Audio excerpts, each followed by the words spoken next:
Mapagpalang araw po muli madlang listeners. Ako po muli si Miss J.A. na muling maghahandog sa inyo ng isa na namang maganda, nakakakilig na kwento na isinulat ng ating mahusay na writer na si Dream Blazing Fire. Sana po magustuhan yung kwentong ito at kapulutan ng aral. Maraming salamat. Simulan na natin ang kwentuhan.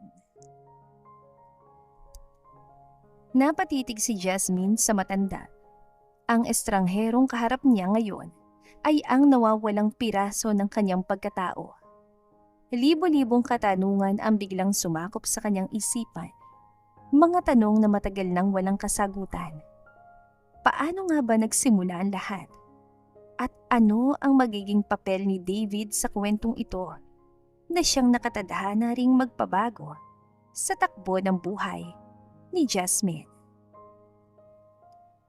Mabilis at halos liparin ni Jasmine ang kahabaan ng sementadong kalsada patungo sa puting gusali ng ospital. Ang mga hakbang niya ay puno ng takot, kaba at nagbabadyaring luha. Kanina lang, habang nasa kalagitnaan siya ng kanyang klase sa eskwelahan, ay biglang nag-vibrate ang kanyang cellphone. Isang hindi pamilyar na numero ang tumawag sa kanya at ang boses mula sa kabilang linya ang nagpabago sa takbo ng kanyang mundo ngayong araw. Isang tawag mula sa emergency department ng ospital na nag-uutos sa kanyang pumunta agad doon. Hingal na hingal siyang huminto sa tapat ng malaking reception desk sa lobby. "Excuse me, miss." Bunga ni Jasmine sa naka-duty na nurse habang hinahabol ang kanyang hininga at pilit na pinapakalma ang nanginginig na boses. "Ako po si Jasmine Salvi. Yung tinawagan niyo kanina lang. Nandito po ba yung magulang ko? Ano po nangyari sa kanila?" Tinignan naman ng nurse ang hawak nitong clipboard at mabilis na binasa ang listahan ng mga pasyenteng kapapasok pa lamang. Pagkatapos ng ilang segundong paghahanap, tumingin ito sa kanya na may halong awang mababakas sa mga mata. Ikaw pala si Miss Salvi. Nasa ER ang mga magulang mo ngayon. Diretso ka lang sa dulo ng hallway na yan, tapos kumanan ka."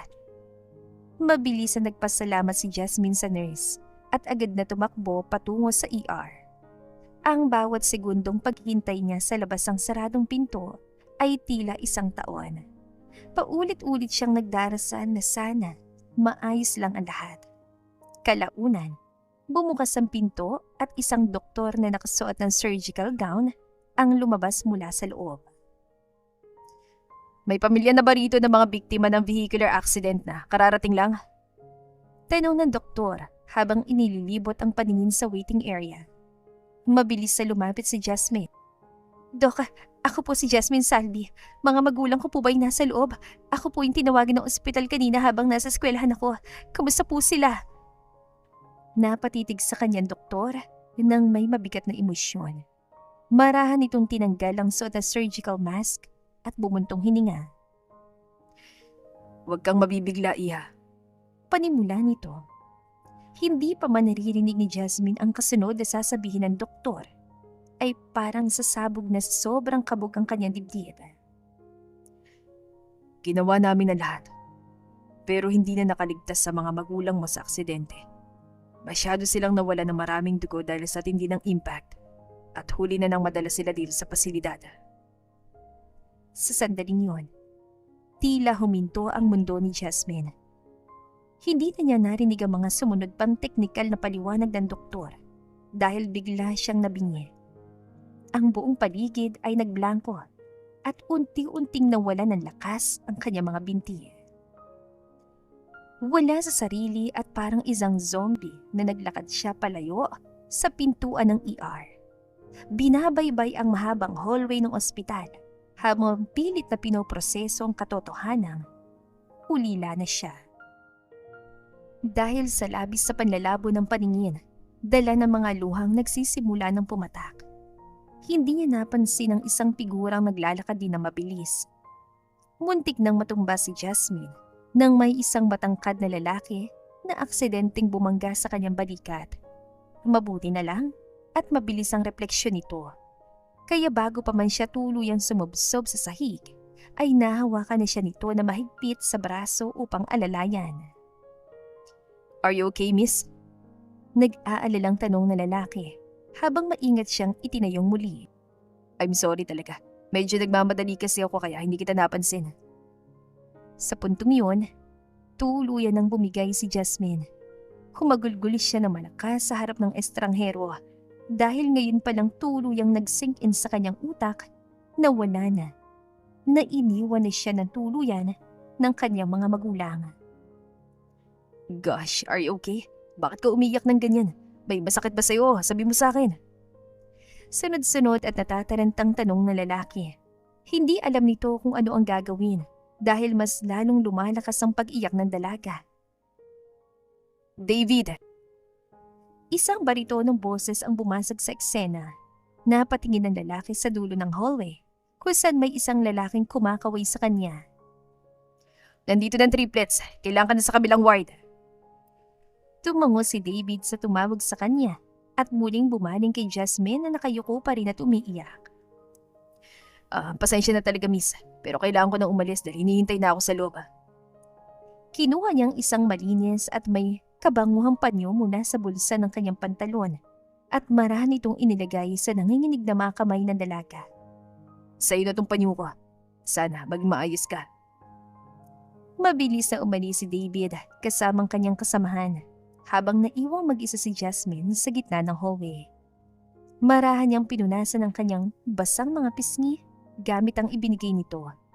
Kahit hindi siya kilala ng lalaki at kahit nagmamadali ito, ay nagmalasakit pa rin itong tulungan siya. Napatingin si Jasmine sa sulok ng panyo kung saan may maayos at eleganteng nakastitch na letrang D. Muling pinunasan ng dalagang kanyang mga bagong luha gamit ang panyo ni David habang nakatitig sa direksyong dinaluhan nito. Thank you. Bulong niya sa hangin. Isang marahas sa paghingal ang nagpabangon kay Jasmine mula sa isang matinding bangungot. Napaupo siya sa kanyang higaan habang ang kanyang nanginginig na kanang kamay ay agad na napahawak sa kanyang noo na basang-basa ng malamig na pawis. Napahilamos siya sa sariling mukha. Sinusubukang gisingin ng sarili mula sa madilim na nakaraan. 2 taon na ang mabilis na nakalipas, ngunit hanggang ngayon, patuloy pa rin siyang dinalaw ng parehong takot at trauma. Gabi-gabi ay paulit-ulit niyang naririnig sa kanyang panaginip ang nakabibinging tunog ng preno ng sasakyan, ang tindi ng impact, at ang malamig na tinig ng doktor na nagbabalita sa kanya na wala ng kanyang mga magulang. Ang car accident na yon ang tuluyang nagpabago sa takbo ng tahimik niyang buhay. Bumangon si Jasmine mula sa kama nang makarinig siya ng mararahas na kumatok sa kanilang lumang pintuan sa ibaba. Nagmamadali siyang bumaba ng hagdan at nang buksan niya ito, isang lalaking nakauniporme ng Meralco ang bumuhat sa kanya. Hawak ang isang clipboard at ilang piraso ng papel. Magandang umaga po. Ano pong kailangan nila? Tanong ni Jasmine habang kinakabahang nakatingin sa hawak ng lalaki. Kami po yung mula sa Meralco, ma'am. Seryosong sagot ng lalaki sabay abot ng isang kulay pulang papel. Ito po yung official na disconnection letter para sa account nyo. Gulat na gulat at tinanggap ni Jasmine ang papel at napatingin sa kabuang bill. Ilang buwan na pala siyang hindi nakakapagbayad ng kuryente dahil sa kakulangan sa budget. Teka lang po kuya, pwede po bang pakiusap? Huwag niyo muna sanang putulin ngayon. Magbabayad din po ako. Naghahanap lang po talaga ako ng paraan. Umiling ang seryosong staff. Pasensya na talaga, ma'am. Pero may utos po kami at kailangan na talaga itong putulin ngayon. Dahil overdue na kayo. Pwede naman po kayong pumunta agad sa pinakamalapit na opisina para magbayad at muling ipakabit ang kuryente. Wala nang nagawa si Jasmine, kundi ang panoorin ng lalaki habang tuluyan ang pinuputol ang supply ng kuryente sa kanilang bahay. Napasandali siya sa pinto at napaiyak. Simula nang mamatay ang mga magulang niya, pakiramdam niya ay unti-unti nang napapariwara at gumuguho ang kanyang buhay. Hindi na siya nakakapag-aral at wala siyang permanenteng trabaho. May kaunting pera namang naiwan ng mga magulang niya sa bangko noon. Ngunit dahil sa mga pang-araw-araw na gastusin, ay unti-unti na itong nauubos ngayon. Kailangan na niya maghanap ng mapagkakakitaan. Agad na nagbihis si Jasmine na maayos at lumabas upang magbaka sakali sa mga establishmento. Naglakad-lakad siya sa bayan upang maghanap ng trabaho.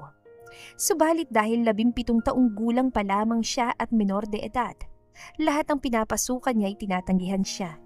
Kahit bilang isang simpleng waitress o service crew, ay ayaw siyang tanggapin ng mga manager dahil sa labor laws. Anong gagawin ko ngayon? Saan pa ako pupunta? Bulong ni Jasmine sa sarili habang nangihinang nauupo sa gilid ng sementadong daan. Hawak-hawak ang kanyang sumasakit na ulo. Napakalaki ng problemang kinakaharap niya ngayon. Kapag hindi pa siya nakahanap ng trabaho sa mga susunod na araw, baka tuluyan na siyang walang makain o mapalaya sa sarili niyang bahay. Dumating na sa punto na natatakot siyang baka mamalimos na lamang siya sa lansangan. Napaiyak ang dalaga sa labis na tindi ng emosyon. Bakit ba sa dinami-rami ng tao sa mundo, ang mababait pa niyang mga magulang ang kailangang bawiin ng tadhana? 15 taong gulang pa lamang siya nung maulila siya. Wala pa siyang sapat na kaalaman kung paano makipagsapalaran sa malupit na mundo. Wala rin kahit isang kamag-anak ang dumalo sa libing ng kanyang mga magulang noon. Kaya naman sanay siyang mag-isa at walang matakbuhan. Habang umiiyak at nakayuko, napansin ng kanyang mga mata ang isang mamahaling katad na pitaka na biglang nalaglag sa mismong tapat niya. Agad niyang iniangat ang kanyang tingin at nakita ang isang matandang lalaking mayaman ang kasuotan na patuloy lang sa paglalakad. Walang kamalay-malay na nahulog ang kanyang wallet. Mabilis na pinulot ni Jasmine ang pitaka. Tatawagin na sana niyang matanda nang biglang may tila masamang espiritong bumulong sa kanyang isipan na silipin muna ang laman nito. Dahil sa matinding pangangailangan, sinunod niya ang udyok na yon. Nanlaki ang mga mata ni Jasmine nang makita ang makakapal na selyo ng libo-libong piso sa loob ng pitaka. Sa dami ng perang yon, alam niyang hindi na niya poproblemahin ang pagkain at kuryente sa loob ng ilang buwan. Subalit, mabilis na napailing-iling si Jasmine upang alisin ang masamang takbo ng utak. Ano ba yung iniisip mo, Jasmine? Hindi ka pinalaki nila mama at papa para magnakaw o kumuha ng hindi sayo. Paalala niya sa kanyang sarili. Nagpakawala siya ng isang malalim na buntong hininga at mabilis na tumakbo upang habulin ang matanda. Sasakay na sana ito sa likod ng isang marangyang kotse nang pigilan niya ito. Excuse me, sir. Sir, sandali lang po. Nahulog niyo po yung wallet niyo sa may tabi ng daan. Napatigil ang matanda. Napatingin sa kanyang bulsa at gulat na bumaling kay Jasmine. Naku, maraming salamat, Iha. Hindi ko napansin na nahulog na pala ito habang naglalakad ako. Pasalamat ito habang kinukuhang pitaka. Napangiti ng tapat si Jasmine. Biglang naging magaan ang kanyang pakiramdam dahil alam niyang pinili niyang gawin ang tama sa kabila ng hirap ng buhay. Walang anuman po, sir. Masaya po akong naibalik ko sa inyo to. Binuksan ng matanda ang wallet nito at kumuha ng 5 pirasong tigi 1,000 piso upang iabot sa kanya. Ito, tanggapin mo ito bilang premyo sa pagiging matapat mo, Iha. Nagulat ang dalaga sa dami ng perang iniabot sa kanya. Mahigit 5,000 piso rin yun. Isang malaking tulong sana sa kanyang sitwasyon. Subalit marahil siyang umiling at itinulak pabalik ang kamay ng matanda. Nako, wag na po, sir. Maraming salamat po pero hindi naman po ako tumulong para lang mabigyan ng gantimpala o pera. Napatitig ng matagal sa kanyang matanda. Naantig ang puso sa pinakitang kabutihan ng dalaga. Marahan itong hinaplos ang buhok ni Jasmine na parang isang tunay na lolo. Napakabait mo namang bata. Sigurado akong pinalaki ka ng mga magulang mo nang may tamang asal at takot sa Diyos. Sa sandaling banggitin ng matanda ang tungkol sa kanyang mga magulang, biglang napawi ang mga ngiti sa mga labi ni Jasmine at napalitan ito ng lungkot. Bakit, Iha? May problema ba? May nasabi ba akong masama? Nag-aalalang tanong ng matandang lalaki nang mapansin ang biglang pagbabago ng kanyang mukha. Wala na po kasi ako mga magulang, sir. Namatay po sila sa isang aksidente 2 taon na nakakalipas. Mag-isa na lang po ako sa buhay ngayon at nahihirapan po ako maghanap ng matatakbuhan. Tapat na salaysay ng dalaga habang nakayuko. Ang matandang lalaki naman ang nagulat at nakaramdam ng matinding habag. Nako, pasensya na iha. Hindi ko alam ang pinagdaraanan mo. Maliit ng ngiti ang sinukli ni Jasmine dito upang ipakita na maayos lang siya. Ayos lang po, sir. Sanay na po ako. Napabuntong hininga matanda. Tila nag-iisip ng paraan kung paano makakatulong. May natutuluyan ka ba naman ngayon? May maayos ka bang tirahan? Tumango si Jasmine. Opo, may bahay naman po ako. Kaya lang ay naputulan po kami ng kuryente kanina lang. Napakamot siya sa kanyang batok dahil sa hiya.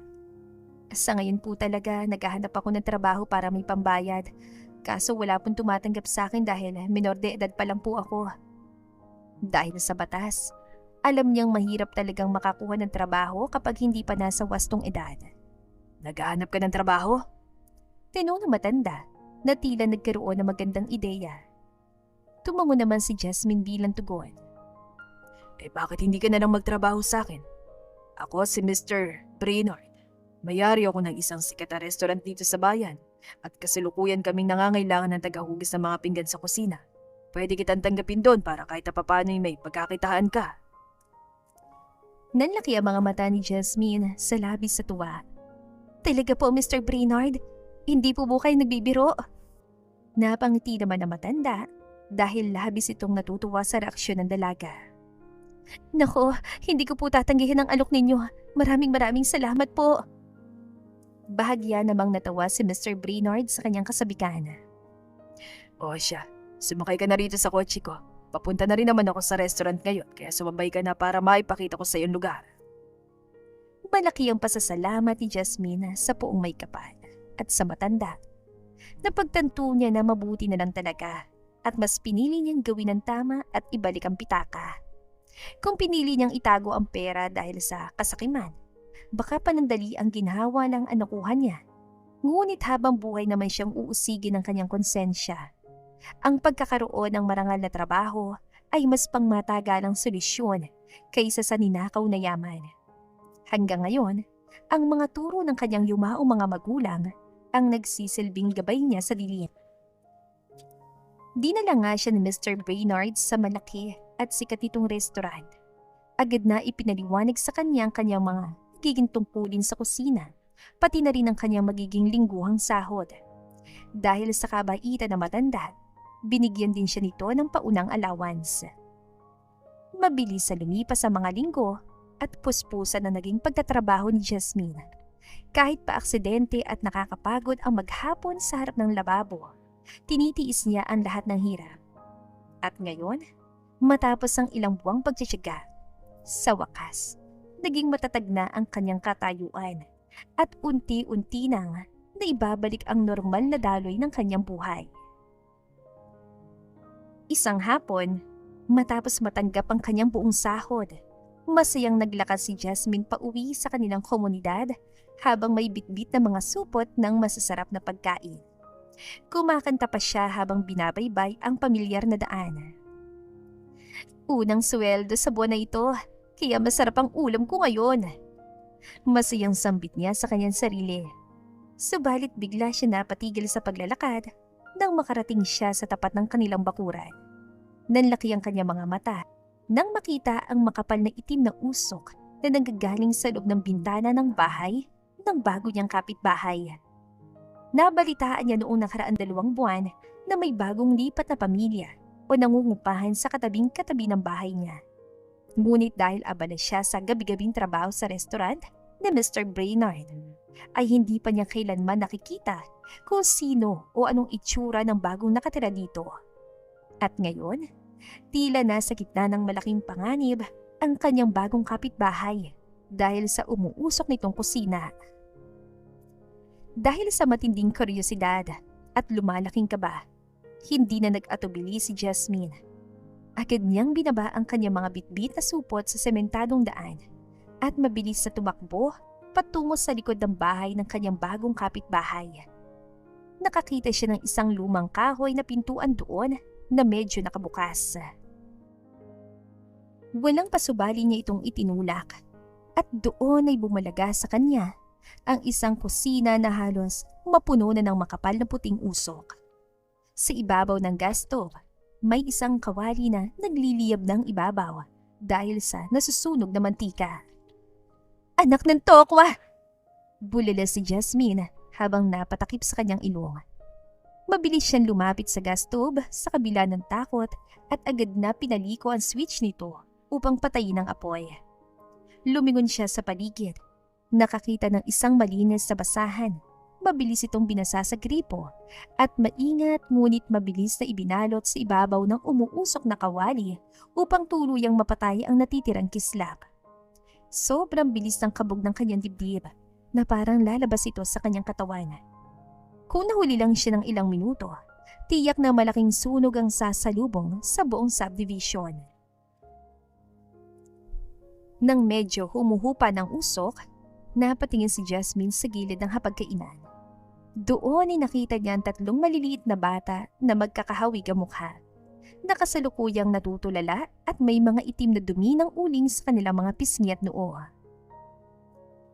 "Ano nangyari dito? Anong ginagawa niyo?" Tanong niya na may halong awtoridad. Agad na nagturuan ang 3 bata sa isa't isa. Walang gustong umamin.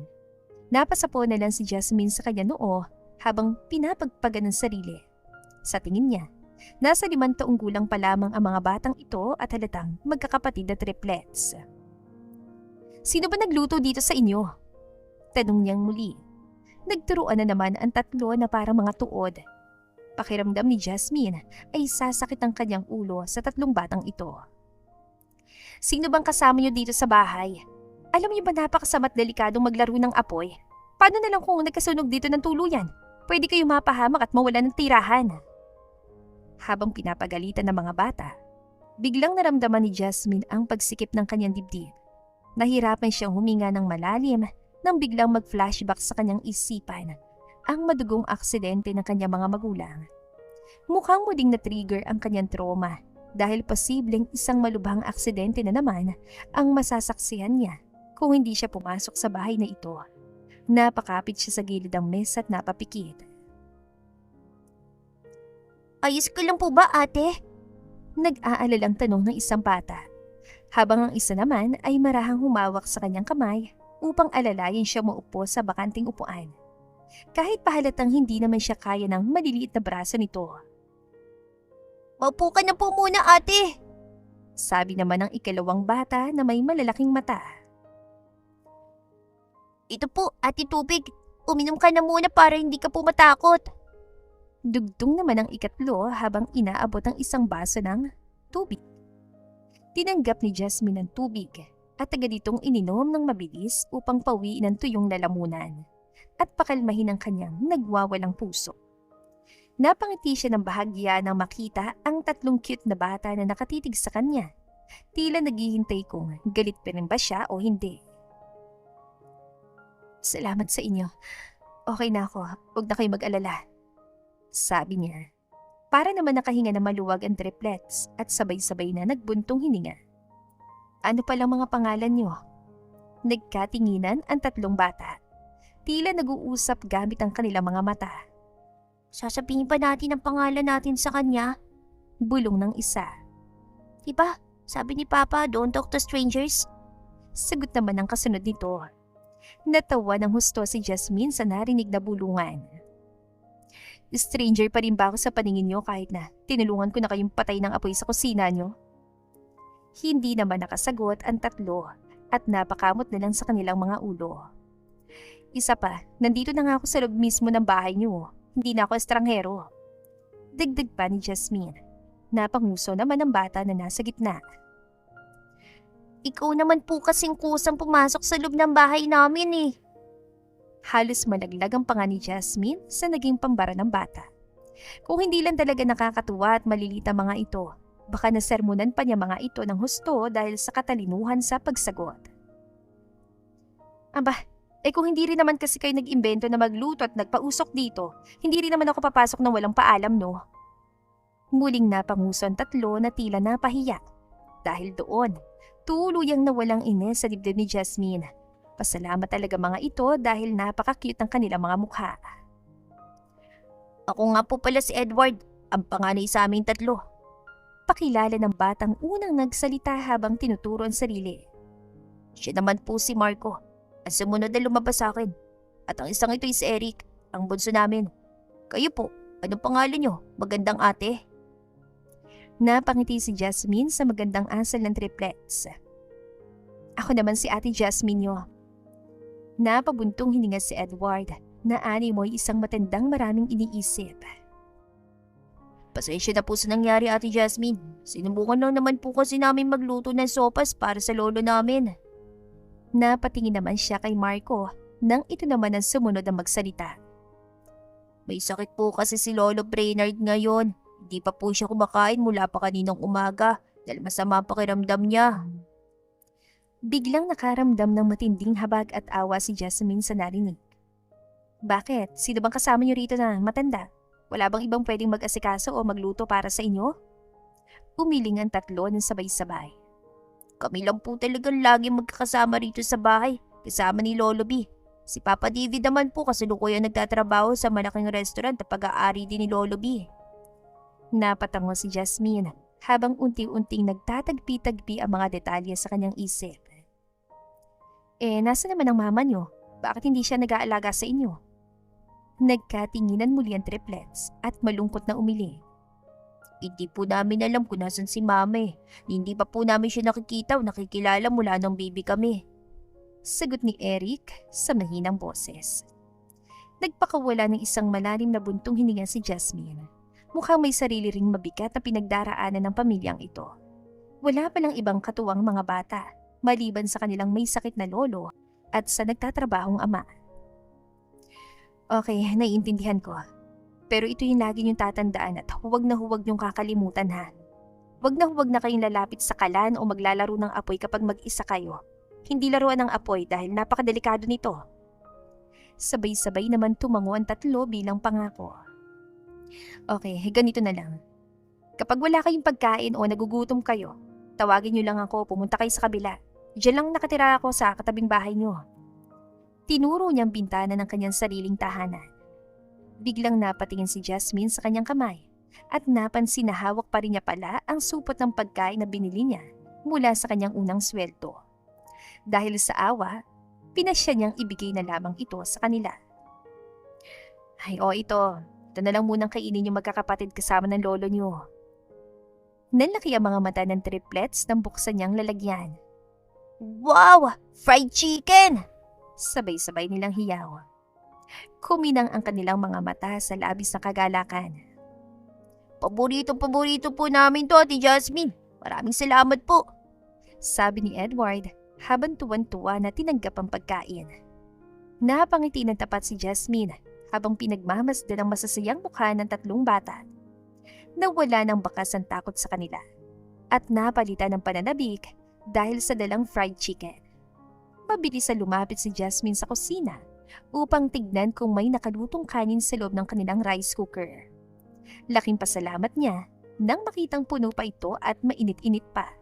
Agad niyang pinaghain ng triplets at hindi naman siya nabigo dahil mabilis at giliw na kumain ng mga ito na parang matagal na nagutom. Nasan pala yung lolo niyo ngayon? Untag ni Jasmine sa tatlo habang pinapanood silang magunahan sa pagkain. Nasa taas po, sa loob ng kwarto niya. Nagpapahinga po siya kasi may masamang sakit siya ngayon. Sagot ni Marco habang may hawak na hita na manok at punong-puno ang bibig. Ang sabi niya sa akin kanina, hindi pa siya kumakain mula umaga, di ba? Tumango ang tatlo habang umunguya. O sige, kumain lang kayo ng kumain dito ng dahan-dahan ha. Dadalang ko lang ng pagkain at may inuman lolo niyo sa taas. Mabilis na tinuro ni Edward kung saan bandang silid na matanda.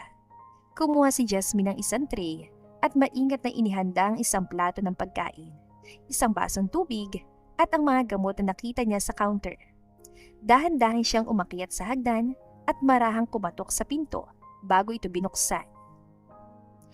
Excuse me po, sir. Panimula niya. Subalit agad na nanlaki ang mga mata ni Jasmine nang tuluyan niyang makita ang mukha na matandang nakahiga sa kama. Mr. Brainard, kayo po pala? Iniligay niya ang dalang tray sa bedside table. Kayo po pala yung lolo ng triplets. Gulat na gulat siya. Ngayon ay malinaw na sa kanya kung bakit ilan linggo na rin niyang hindi nakikitang matanda sa restaurant. May sakit pala ito at nakaratay sa higaan. Marahang bumangon na matanda mula sa pagkakahiga na agad naman niyang inalalayan gamit ang kanyang mga braso. Anong ginagawa mo rito, Jasmine? Tanong ni Mr. Brainard habang sumasandal sa mga unan. Gulat din sa pagdating ng dalaga. Napadaan lang po talaga ako, sir. Katunayan po, dyan lang po ako nakatira sa katabing-katabing bahay niyo. Bahagyang natawa si Jasmine para gumanang kapaligiran.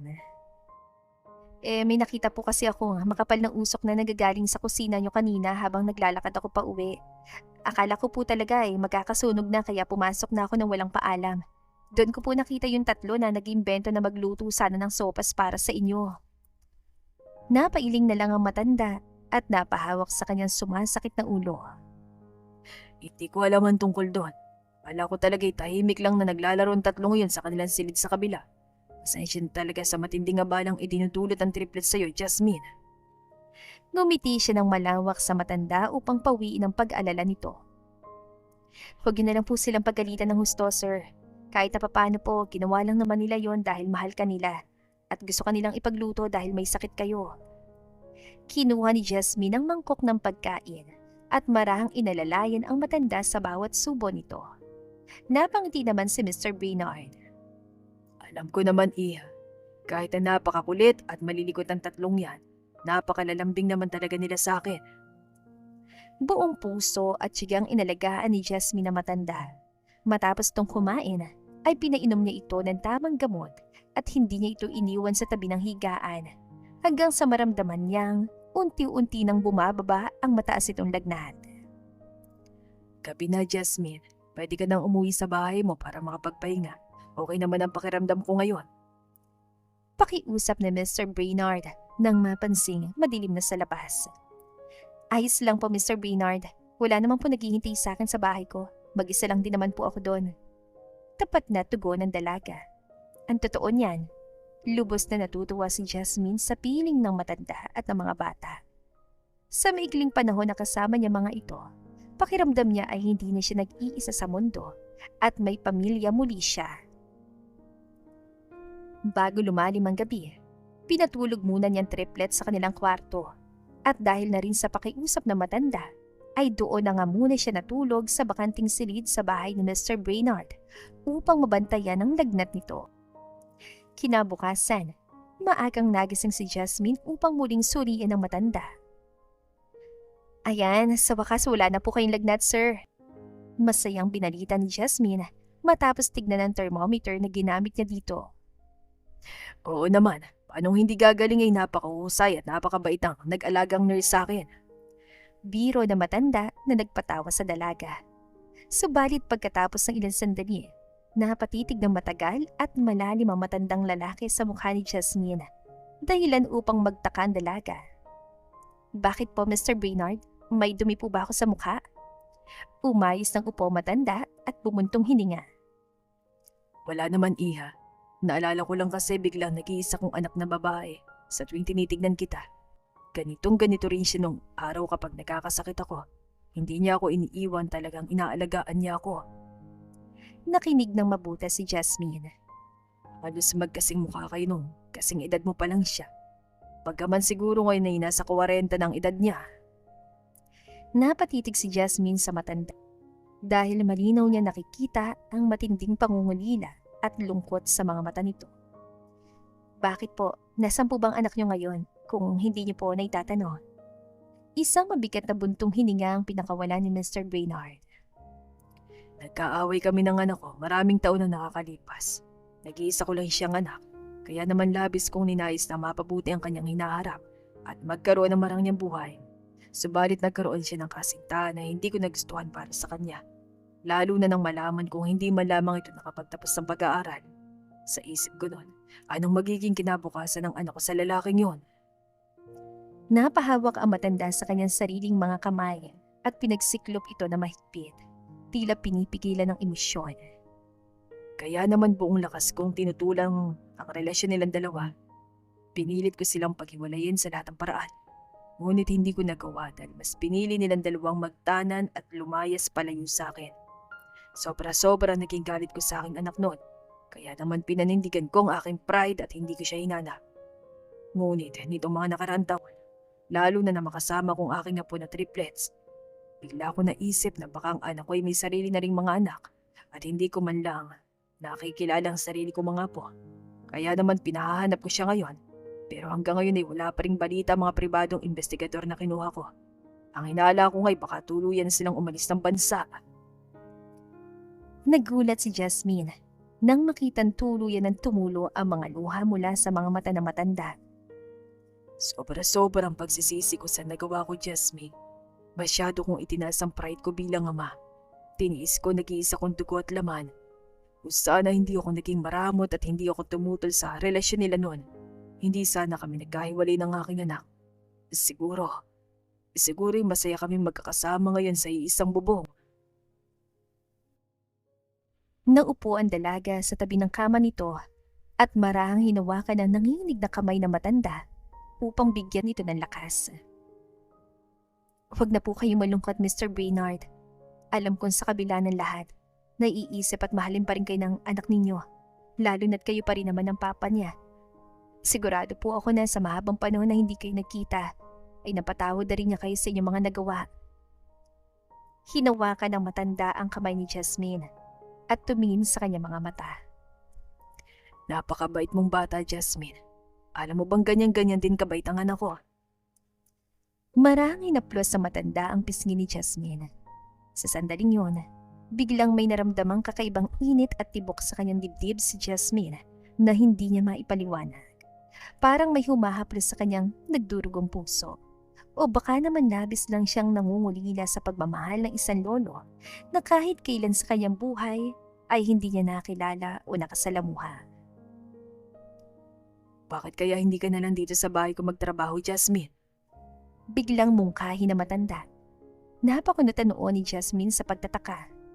Ano pong ibig sabihin, sir? Ngumiti ng bahagya si Mr. Brainard. Nakikita ko kasing napakapalagay na agad ang loob ng triplets sa'yo at gustong-gusto ka nila. Imbes na mapagod ka sa gabi-gabing paghuhugas ng napakaraming pinggan sa kusina ng restaurant ko, bakit hindi ka na lumipat dito sa bahay at maging tagapangalaga ng 3 bata? Huwag kang mag-alala, gagawin ko mas mataas ang sweldo mo. Yun ay kung ayos lang sa'yo at kung tatanggapin mo. Eh syempre, nasa iyo pa rin ang huling desisyon. Hindi kita pipilitin. Napangiti ng malawak si Jasmine habang may luhang nagbabadya sa kanyang mga mata at mas hinigpitan ng hawak sa kamay na matanda. Opo, Mr. Brainard, buong puso ko pong tinatanggap ang alok ninyo. Hindi dahil sa pagod niya sa paghuhugas na naglalaki ang mga kaldero at pinggan sa restaurant, kaya tinanggap ni Jasmine ang alok. Ang totoo, mas gusto niya makasama araw-araw matanda at ang 3 bata. Pakiramdam niya kasi, sa tuwing kapiling niyang 4, ay nagkakaroon siya ng bagong pamilya. Isang mainit na tahanan na pumapawi sa katotohanan. Matagal na siyang nag-iisa sa buhay. Lolo na lang din ang itawag mo sa akin mula ngayon, Jasmine. Kaya ng tawag ng triplet sa akin. Nakangiting wika ng matanda bago ito tuluyang nagpahinga. Labis na ikinatutuwa ng dalaga ang narinig dahil mas naging malapit ang loob nila sa isa't isa. Naging lubhang masaya naman ng triplets nang malaman nilang si Jasmine ang kanilang magiging opisyal na yaya. Agad siyang sumabak sa unang araw ng trabaho sa pamamagitan ng pagluluto ng pancakes dahil ito naging hilig ng 3 para sa kanilang merienda. Teka nga pala, nasan palang papa niyo? Untag ni Jasmine sa triplets habang masayang pinapanood ang mga itong kumakain sa mesa. Isang araw na kasi nakalilipas mula na magsimula siya, ngunit hindi pa rin niya nakikita kahit anino ng ama ng 3. Papa is currently on a business trip, sagot ni Edward habang abala sa pagsubo ng pancake. Si Papa po kasi muna ang pansamantalang nag-aasikaso ng malaking restaurant ni Lolo B habang may sakit pa siya. Dagdag naman ni Eric. Yeah, at kahit hindi naman namin kadugo si Lolo B, napakalaki ng tiwala niya kay Papa, kaya pinagkatiwala niya sa kanyang pamamalaka doon. Seryosong pahayag ni Marco.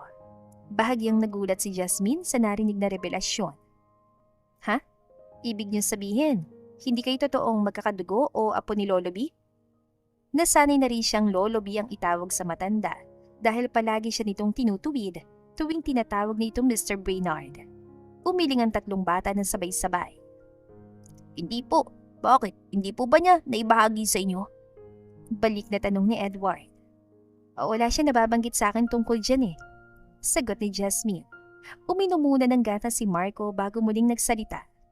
Opo, hindi po namin totoong lolo si Lolo B. Pero totoong lolo ang turing namin sa kanya. At parang tunay na mga apo rin ang trato niya sa aming tatlo. Tumango si Eric bilang pagsang-ayon. Opo ate, si Papa po kasi ang pinagkakatiwalaang sekretary at kanang kamay ni Lolo B. At dahil wala nang ibang natitirang kamag-anak si Lolo B dito, kami nang tinuring yung sarili niyang pamilya. Napatango-tango si Jasmine. Marami din siyang nalamang mahalagang detalye tungkol sa pamilya ng kanyang mga kapitbahay ngayon. Salamat sa pagiging madaldal at palakaibigan ng triplets. Ang papa niyo, mabait ba siya? Usisa niya pa. Opo naman po, napakabait ni Papa. Sabay-sabay na sagot ang tatlo nang walang pag-alinlangan. Dahil doon ay parang nakahinga na maluwag si Jasmine. Sa isip niya, mukhang magiging madali lang ang kanilang pakikitungo sa isa't isa dahil mabait naman palang ama ng mga bata. Papa! Biglang hiyaw ng triplet sa iisang tinig. Napatigil si Jasmine at napatingin sa hamba ng pinto ng kusina. Doon ay nakita niyang isang matangkad at napakagwapong lalaki na formal ang kasuotan sa kanyang business suit. Mabilis na binitiwan ng tatlong batang kanilang pagkain at tumakbo upang yumakap sa binti ng lalaki. Napanganga si Jasmine at hindi agad nakapagsalita. Hindi niya inaasahan na ganito kabata at kagwapo ang ama ng triplets. Ibig niya sabihin, alam niyang cute ang mga bata. Pero ang tatay ng mga ito ay tila na sa huling bahagi pa lang ng 20s o wala pa sa 30s ang edad at walang bakas sa mukha na may tatlo ng anak. How are you, Papa? Malambing na tanong ni Eric. Binuhat ng lalaki si Eric at kinalikan sa pisngi. I'm fine, baby. How about you three? Were you good boys while I was away? We are fine, Papa. Hindi po kami nag-away-away. Sagot ni Edward. Nakangiti naman tumango si Marco. Yes, Papa. Lalo na't nandito na si Ate Jasmine na siya nag-aalaga at nagluluto para sa amin. Doon ay biglang kumunot ang noo ng lalaki. Ate Jasmine? Tumingin ito ng diretso kay Jasmine na parang ngayon lang napansin ang kanyang presensya sa loob ng kusina. Hello po, sir. Lumapit si Jasmine ng kaunti upang magpakilala ng maayos. Ako nga pala si Jasmine, ang bagong yaya na mag-aalaga sa triplets. Mas lalong kumunot ang noo ng lalaki at bumaba ang tono ng boses ito. Who hired you? Napalunok si Jasmine dahil sa lamig ng boses ng lalaki. Napatingin siya sa triplets na kasalukuyang nakangiti sa kanya at nag-thumbs up pa bilang pagsuporta. Si Lolo B po, I mean si Mr. Brainard, siya pong kumuha sa akin para magtrabaho dito. Naramdaman ni Jasmine ang tindi ng titig nito na tila ba sinusuri ang kanyang buong pagkatao. He didn't tell me about this. Seryosong sagot ni David. Napalabi na lang si Jasmine at hindi na nakasagot dahil bigla siyang naubusan ng sasabihin sa harap ng seryosong lalaki. Siguro po ay mas mabuting kayong dalawa na lang po mag-usap sa itaas. Mungkahi niya. Ngumiti si Jasmine upang maging magalang. Subalit hindi man lamang ito ngumiti pabalik sa kanya. Ibinaba ng lalaki si Eric at agad na umakyat patungo sa silid ni Mr. Brainard upang magkausap sila. Naiwang mag-isa si Jasmine kasamang triplet sa sala at napabaling siya sa tatlo nang marinig niyang nagbubulungan at nagtatawanan ng mga ito. Akala ko ba sabi niyo, mabait ang papa niyo? Nakapamewang na tanong ni Jasmine habang tinuturo sila. Mabait naman po talaga si Papa, ate. Nakangusong depensa ni Marco habang natatawa pa rin. Napailing na lang ang dalaga. Pasaway talaga mga batang ito. Mukhang mabait nga ang ama ng triplets. Subalit sa kanila lang. Pagdating sa kanya ay napakasungit at napakalamig nito kung makitungo. Habang naglalaro ang tatlo, hindi mapigilan ni Jasmine ang kabahan. Mukhang hindi kasi siya nagustuhan ng papa ng mga bata at natatakot siyang baka palayasin siya nito anumang oras. Napatayo si Jasmine mula sa sofa nang makita niyang pababa na ng hagdan ng lalaki. Pilit siyang ngumiti at lumapit dito upang alamin ang hatol. Sir, ano pong sabi ni Lolo B? Paalisin niyo na po ba ako? Napatigil si David at nagtakas sa kanyang tanong. No, hindi ka alis. I trust Mr. Brainerd's decision. Sinabi niyang mananatili ka. Mananatili ka. Nakahinga ng maluwag si Jasmine sa narinig. Napansin niyang parang palaging magkadikit ang mga kilay ng lalaki tuwing kakausapin siya nito. Dahil sa kanyang likas sa pagiging madaldal, hindi niya napigilang magsalita. Sir, huwag niyo naman po masyadong ikunot ang noon niyo. Sa tingin ko hindi magtatagal ay magdidikit na talaga yung mga kilay niyo at magiging isa. Bago pa man niya mapigilan ng sarili, tinaas niya ang kanyang kamay at marang hinilot ang pagitan ng mga kilay ng lalaki upang mawala ang kunot nito. Agad namang itinalon ng lalaki ang kanyang kamay palayo. Don't touch me. Mariing utos si David. Napangusa si Jasmine sa pagsusungit nito. Sinasabi ko lang naman po, sir. Sige ka, magiging isa na talaga ang kilay mo imbes sa dalawa. Don't mind my face. Asikasuhin mo na lang mga bata at huwag ang kilay ko, okay? Malamig na sagot ng lalaki bago muling umakyat sa kanyang sariling kwarto upang magpalit ng kasuotan. Asungit naman ang papa niyo. Bulong ni Jasmine sa triplets. Hanapin mo lang pong kiliti ni Papa, Ate Jasmine, at tiyak na magkakasundo rin kayo. Pilyong mungkahi ni Edward na nagpataas ng kilay ng dalaga. Para sa akin, sigurado ko na sa gilid ng katawan ng kiliti ng papa niyo. Biro ni Jasmine na nagpatawa ng husto sa tatlong bata. Napanguso siya dahil madalas talaga siyang pagdausan ng tawa ng triplets. Dahil magkatabing bahay lang naman sila, kinaumagahan ay maagang-maaga pa rin pumasok si Jasmine sa bahay ng triplets upang mag-asikaso ng almusal. Doon ay naabutan niya si David na nakaupo na sa dining table. Good morning, sir. Ang aga niyo po yata ngayon ah. Bati niya ng may malawak ng ngiti. Nagtaka ang lalaki na makita siya. Bakit napakaaga mo? At paano ka nakapasok agad? Ngumiti ang dalaga at tinuro ang bintana. Diyan lang naman po kasi ako nakatira sa katabing bahay niyo, sir. Magkapit bahay lang po tayo kaya isang hakbang ko lang, nandito na ako. Tumaas ang kilay ni David. I didn't know that. Bahagya namang natawa si Jasmine sa reaksyon nito. Paano niyo naman po malalaman kung hindi naman kayo nagtatanong sa akin, di ba? Hindi na umimik ang lalaki, kaya naman ipinagpatuloy lang niya ang pagngiti.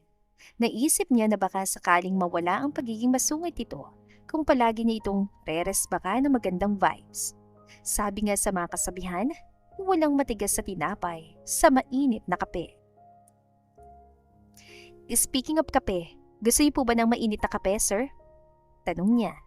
Tumango lang ang lalaki bilang sagot, kaya mas lalong napangiti si Jasmine. Mabilis siyang nagtimpla ng kape at maingat na inilagay ang tasa sa harap nito. Ininom naman ito ng lalaki, habang si Jasmine ay nanatiling nakatayo sa tabi, naghihintay ng komento. What are you doing? Bakit nakatayo ka pa rin dyan? Tanong ni David nang mapansin siya nakatitig. Masarap ba, sir? Tanong ni Jasmine habang nakangiti. Kumunot muli ang noon ng lalaki. Ibig ko po sabihin, masarap ba yung pagkakatimpla ko ng kape mo? Uminom muli ang lalaki ng isang lagok at bahagyang tumango. Yeah, it's good. Mas lalong nagkaroon ng lakas at enerhiya si Jasmine para magtrabaho ngayong umaga dahil sa simpleng papuri ng masungit niyang amo. Sige po, magluluto na ako ng masarap na almusal para sa inyo sa triplets. Masayang sabi niya habang naglalakad patungo sa kalan. Pakanta-kanta pa si Jasmine habang nag-aasikaso ng mga sangkap, habang si David naman ay napailing na lang at hinayaan na lamang ang dalaga sa kanyang ginagawa. Nang magising si Lolo B sa tanghali, napansin nito ang pabalik-balik na paglakad ni Jasmine. Bakit hindi ka na lang kaya tuluyang lumipat at tumira dito sa bahay namin, Jasmine? Mungkahi ng matanda sa kanya. Bakit naman po, Lolo B? Diyan lang naman po yung bahay ko sa kabila at maaga naman po ako nakakapasok araw-araw para mag-asikaso. Sagot ng dalaga. Ngumiti ng malungkot ang matanda. Alam ko naman, Iha. Kaya lang ay wala pa rin kuryente ang bahay mo hanggang ngayon, hindi ba? Napakamot na lang si Jasmine sa kanyang batok dahil totoo ang sinabi ng matanda. Kasalukuyan pa rin siya nag-iipon ng sapat na pera para mabayaran ang kanyang natitirang bill sa Meralco. Dito ka na lang muna tumira para hindi ka na mahirapan sa gabi para may kasama ka. Napabuntong hininga si Jasmine. Dahil sa pagiging mapilit at maalalahanin ng matanda at dahil na rin sa pagnanais niya makatipid, ay tuluyan na nga siyang pumayag na lumipat ng tirahan sa bahay ng kanyang amo. Kinabukasan, maagang nagising si Jasmine upang simulan ang kanyang bagong buhay sa loob ng tahanan ng kanyang amo. Subalit laking gulat niya nang sabay na magbukas ang pinto ng kanyang silid at ang pinto ng silid sa kanyang katabi. Sabay silang lumabas si David. Napakurap-kurap ang dalaga at bahagyang napatulala dahil hindi niya inaasahan na magkatabi lang pala ang kanilang mga kwarto.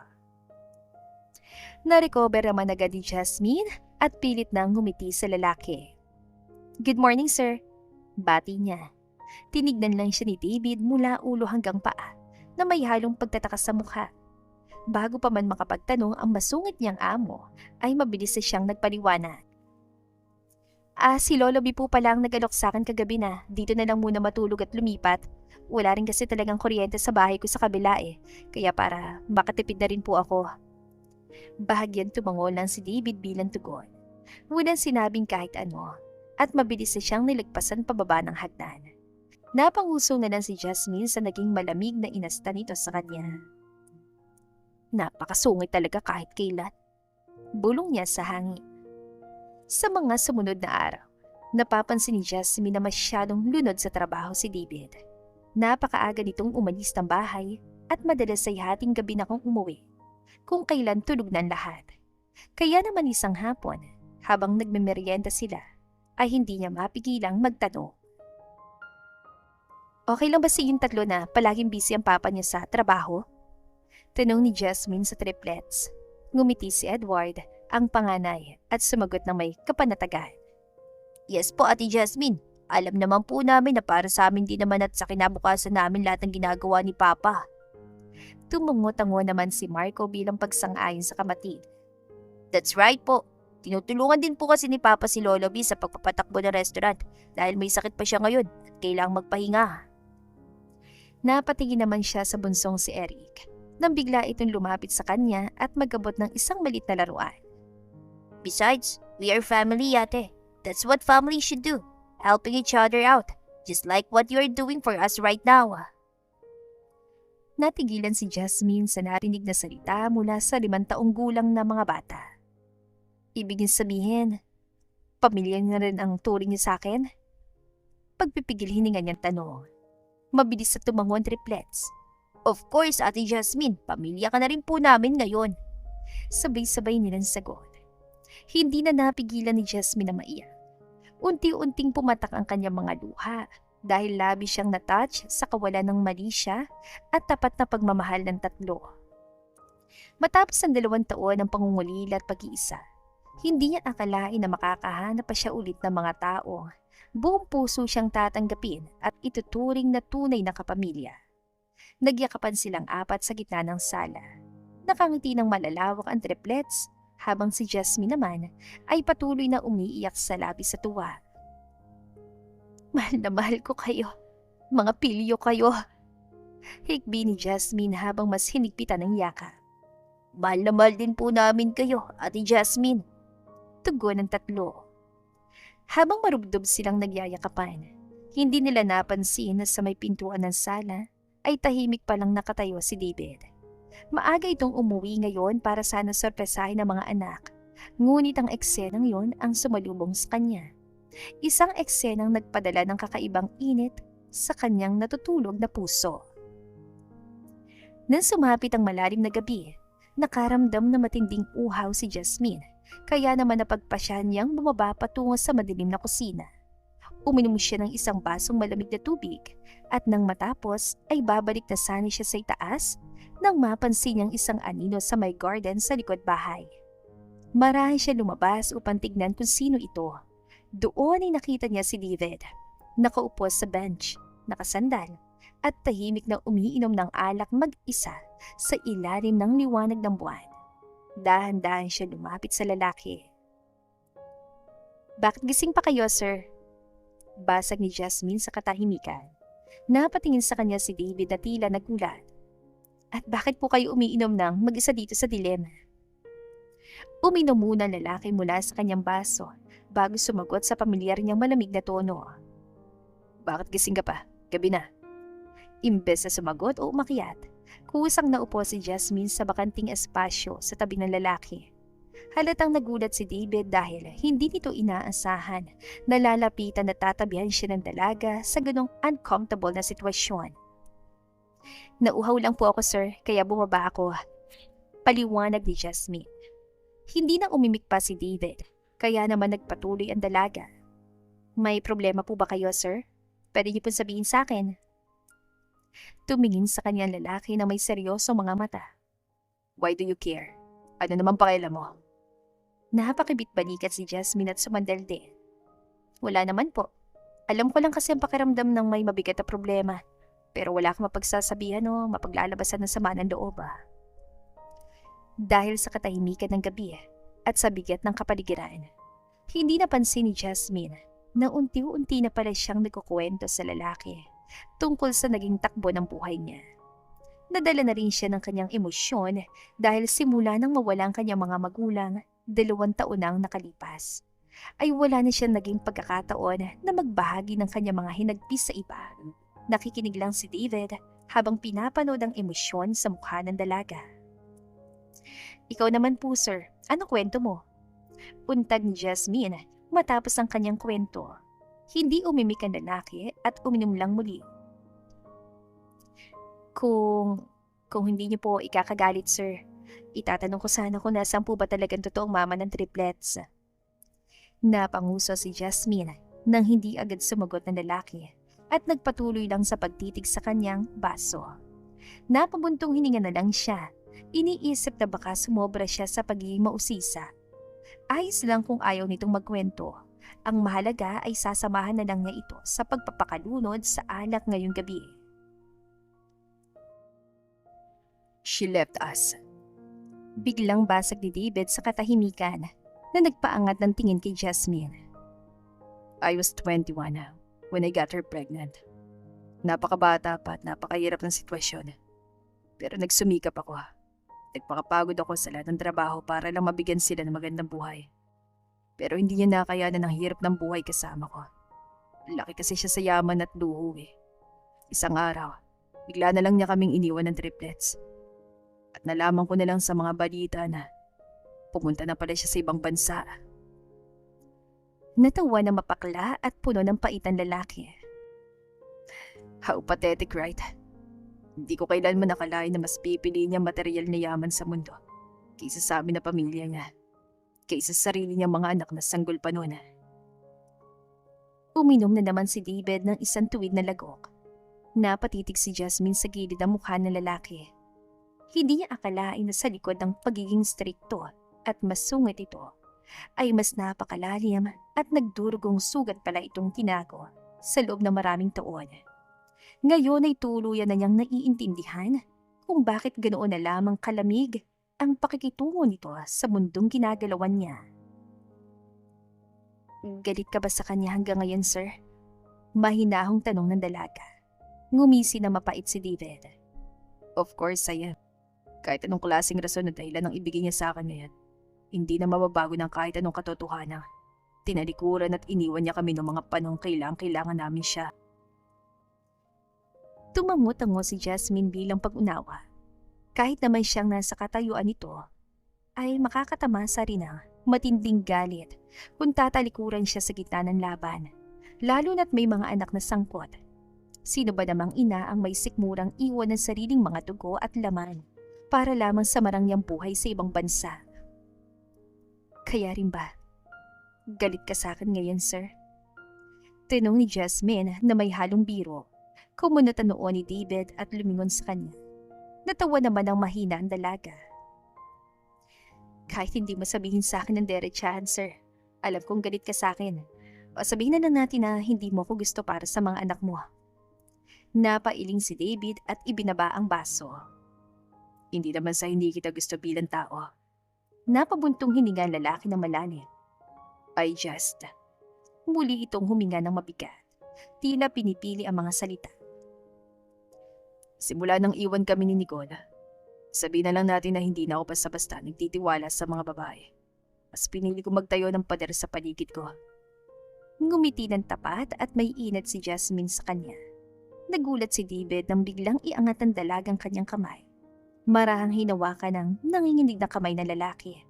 At dahan-dahan itong pinsil upang magbigay ng kapanatagan. Alam mo, sir, naiintindihan ko naman na nasaktan ka ng husto at valid naman talaga yung nararamdaman mo. Pero hindi naman po kasi lahat ng babae sa mundo ay katulad ni Nicola. Panimula ni Jasmine habang nakatitig sa mga mata nito. May mga babae pa rin naman na handang magmahal sa inyo kung ano at sino kayo. Yung mga babaeng mamahalin ka, kahit pa mahirap ka lang o kahit walang-wala ka. Yung walang ibang importante sa buhay niya kundi ang makasama ka lang. Muli siyang ngumiti ng mas matamis. Ang gwapo niyo kaya, sir. Kaya wag na kayo masyadong magmukmuk dyan. At saka, tignan mo, may kita-kita at matatalino kayo mga anak na triplets. Kaya sa totoo lang, hindi ka nalugi sa buhay. Tinaas baba pa ni Jasmine ang kanya mga kilay upang mapatawan lalaki. Hindi na sumagot pa si David. Subalit alam ni Jasmine na pumasok sa puso nito ang kanyang mga payo. Kinindatan pa niya ito ng nakakaloko, dahilan upang mapailing na lang ang masungit na ama at mabilis na mapaiwas ang tingin sa dalaga upang itagong isang maliit na ngiti na biglang sumungaw sa kanyang mga labi. Dahil sa naging malalim at seryosong pag-uusap ni na Jasmine at David kagabi sa garden, ramdam na ramdam ang positibong pagbabago sa kanilang relasyon kinaumagahan. Hindi na ganong katinik at kalamig ang pakikitungo ng lalaki sa kanya. Sa katunayan, natututo na rin itong sumungaw ng ngiti kahit na papano kapag siya yung kaharap. Good morning, sir. Mainit na kape para sa magandang umaga. Masiglang bati ni Jasmine, sabay lapag ng tasa sa harap nito sa dining table. Nakangiting tinanggap yon ni David at humigop ng kape. Thank you, sagot nito. Sa tabi naman ng mesa, palihim na nagkatinginan ang triplets habang nakasubong kanilang mga kutsara. Kahit walang lumalabas sa salita sa kanilang mga bibig, sapat na makahulugang titigan ni na Edward, Marco at Eric para magkaunawaan silang tatlo. May bago sa kinikilos ng papa nila. Maya-maya pa, matapos ang almusal, nagtungo si Jasmine sa itaas upang tignan ng mga bata. Boys? Tawag niya habang dahan-dahang binubuksan ang pinto ng kanilang silid. Edward, Marco, Eric, nasan ba kayo? Sa pagkakaalam niya kasi ay pumasok ang tatlo sa kanilang silid para mag-ayos sa mga laruan. Pero pagkapasok niya ay tila walang tao sa paligid at napakatahimik ng silid. Nilapitan niya ang malaking kabinet at ang likod ng kortina. Bulaga! Sabay-sabay na sigaw ng tatlo habang biglang sumulpot mula sa ilalim ng kama at likod ng pinto. Ay, kabayo! Napasigaw si Jasmine sa gulat at halos mapatalon. Napahawak siya sa kanyang dibdib. Dinaramdam ang mabilis sa pagkabog ng kanyang puso dahil sa matinding gulat. Tuwan-tuwa naman ang triplets at naghahawakan pa sa tingan habang humahagalpak ng tawa. Ano ba naman kayo? Bakit ba kayo nagugulat ng ganyan? Muntik na lumabas ang puso ko. Reklamo ni Jasmine na pilit na pinatitigas sa mukha. Subalit ang tatlo, mula sa malalakas sa tawa, ay bigla na lamang sumeryoso mga mukha sa isang kurap dahilan para magtaka ang dalaga. "Oh, bakit ganyan naman ang mga mukha niyo ngayon?" Lumapit si Edward sa kanya na naka-cross arms pa, habang si Marco at Eric naman ay sumunod sa likod nito na tila ba mga bodyguards. Sa porma ng tatlo, pakiramdam ni Jasmine ay hindi mga 5 taong gulang na bata ang kanyang kaharap, kundi mga investigador. "Kayo na ba ni Papa? Boyfriend mo na ba si Papa, Ate Jasmine?" Derechahang tanong ni Edward na may kasama pang taas ng kilay. Nabilaukan sa sariling laway si Jasmine sa narinig at napaupo nang wala sa oras. "Ano?" Nanlaki ang kanyang mga mata sa labis sa pagkagulat. "Hoy, napakababata niyo pa ha. Saan niyo naman natutunan ang salitang boyfriend na yan?" Hindi siya makapaniwalang napatingin sa tatlo habang nakapamewang. "We know more than anything, Ate Jasmine. Mukha lang kaming bata pero mature na po kami mag-isip." May kabalagang sagot naman ni Marco. Napakurap-kurap si Jasmine. Hindi alam kung paano idadaan sa biro ang usapan. "At saka nakikita namin na palagi na siya nakangiti sa iyo ngayon simula kaninang umaga." Dagdag naman ni Eric na may pilyong ngiti. "So, ibig sabihin, nahanap mo na palang kiliti ni Papa gaya ng sabi ko kagabi." Pagtatapos ni Edward. Napahawak na lang sa kanya noo si Jasmine dahil parang biglang sasakit ang ulo niya sa katalinuhan at kapilyuhan 3 batang ito. Naupo siya sa gilid ng kama ni Marco upang pantayan ang mga ito. "Okay, makinig kayong 3 sa akin. Walang anumang relasyon na ganoon sa pagitan namin ng papa niyo, okay? Siguro magkaibigan lang kami. Magkaibigan lang talaga, yun lang." Tumaas ang kilay ni Edward, tila hindi kumbensido. "But friends can turn into lovers, right? Palagi yun nangyayari sa mga palabas." Napatakip na lang ng bibig si Jasmine. Tuluyang naubusan ng mga salitang panlaban sa hirit ng bata. Napabaling naman siya kay Eric nang maramdaman niyang hinawakan itong kanyang kamay at marahang pinisit. "Okay lang naman po sa aming 3, Ate Jasmine, kung maging girlfriend ka ni Papa. We really like you po. At okay na okay din po sa amin na ikaw yung maging bagong mama namin." Malambing na pahayag ni Eric. Napatitig si Jasmine sa napaka-sweet na mukha ng bunso. Sa totoo lang, natutunaw ang puso niya sa sinabi ng mga ito. Gusto man niyang sakyan ng biro, alam niyang hindi pwede. Masyado pa siyang bata para maging ina ng 3 bata. At alam niyang may agwat ang edad nila ni David. Oo, aaminin niya sa sarili niyang medyo crush niya ang gwapong amo. Pero hindi pa sumagi sa isip niya ang pumasok sa isang seryosong relasyon at maging mama ng triplets. Hindi na lang muling sumagot si Jasmine upang hindi humabang usapan. Ayaw niyang paasahin ang mga bata.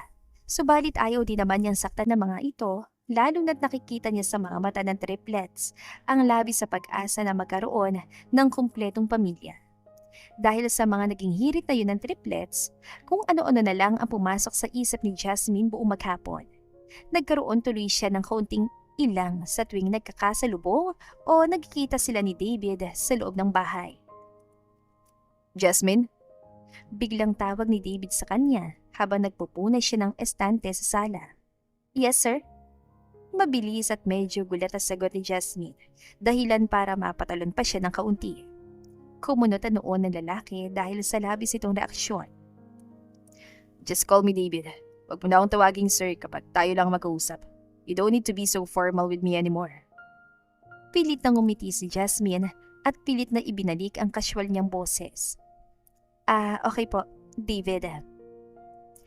Napabuntong hininga ang lalaki at tinitigan siya ng seryoso. "May problema ka ba sa akin?" Wala po talaga." Mabilis sa depensa ng dalaga na mas lalong nagpanguna sa pagtataka ng lalaki. "Parang meron eh. Sabi ni David habang sinusuri ang mukha niya. Napapansin ko na parang kanina mo pa akong iniiwasan na naiilang ka kapag lumalapit ako. Akala ko ba nagkasundo na tayo kagabi na magkaibigan na tayo?" "But friends can turn into lovers, right?" Biglang umalingaw sa utak ni Jasmine ang boses at banat ni Edward, kaya naman bigla siya namula.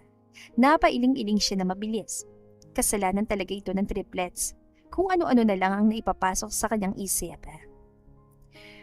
Oo naman David, magkaibigan tayo. Sabi niya, bagamat medyo nabubulol pa sa pagbanggit ng pangalan nito ng walang sir. Good. Then stop acting like a weird person. Napanganga si Jasmine sa narinig. Weird? Ako pang weird ngayon? Turo niya sa kanyang sarili. Tumango si David ang may kasamang malitang ngiti. Yeah.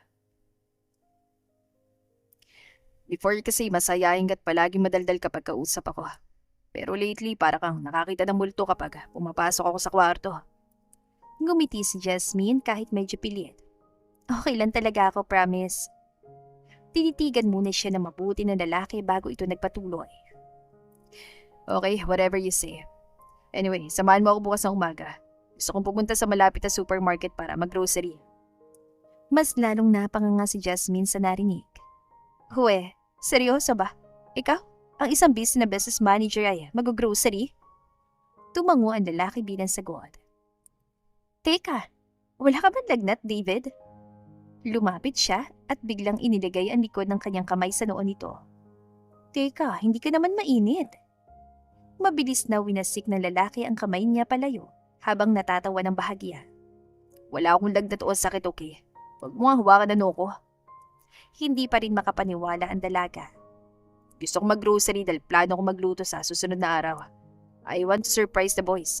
Alam ko naging masyado akong busy sa trabaho nitong mga nakaraang linggo. At gusto ko lang talagang bumawi sa kanila bilang ama. Doon ay biglang napalitan ng isang napakatamis na ngiti ang pagtataka sa mukha ni Jasmine. Parang may humaplo sa puso niya sa narinig.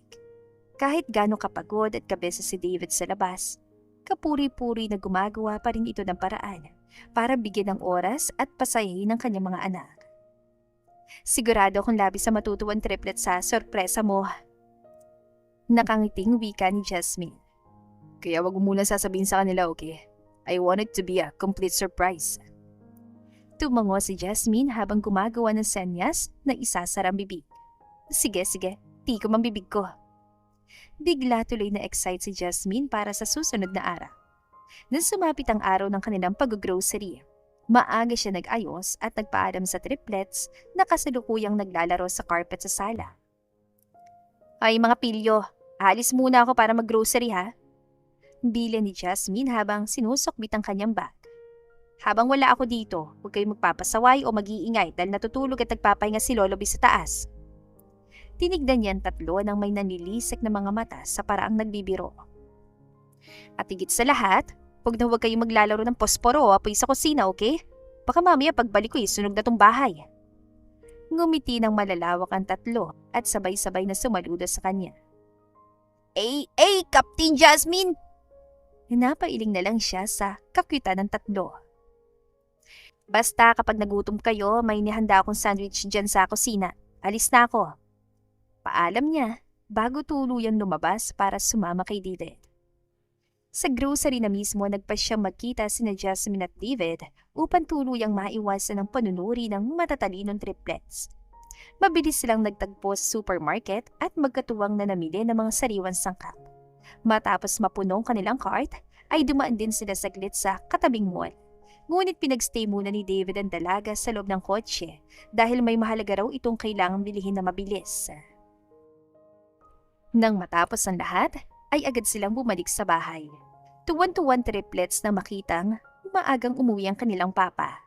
Nang sumapit ang gabi, sabay-sabay na nagsalo sa hapunan sina Jasmine, David, Lolo B at ang tatlong bata.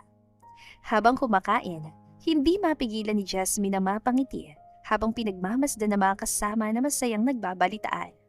Parang may humaplo sa kanyang puso at bahagya siyang naluha sa tuwa.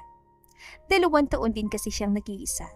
Kumakain ng walang kausap sa tapat ng lamesa matapos mawala ang kanyang mga magulang. Pero ngayon, may bago na siyang pamilya. Tahimik siyang nanalangin na sana ay huwag na itong mabawi sa kanya ng tadhana. Kinabukasan, maagang-maaga pa lang ay gising na si Jasmine upang maganda sa kusina. Ito na kasi ang araw na sasakatuparan ang sorpresa para sa triplets. Upang hindi mahalata ng mga batang plano, inaya muna sila ni Lolo B na mamasyal sa labas.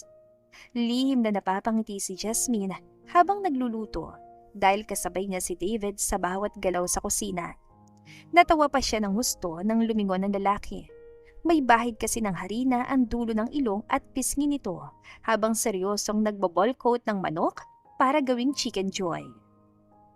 Sandali lang, David. Natatawang sita ni Jasmine sabay lapit sa lalaki. Humarap ka rito, may harina yung mukha mo oh.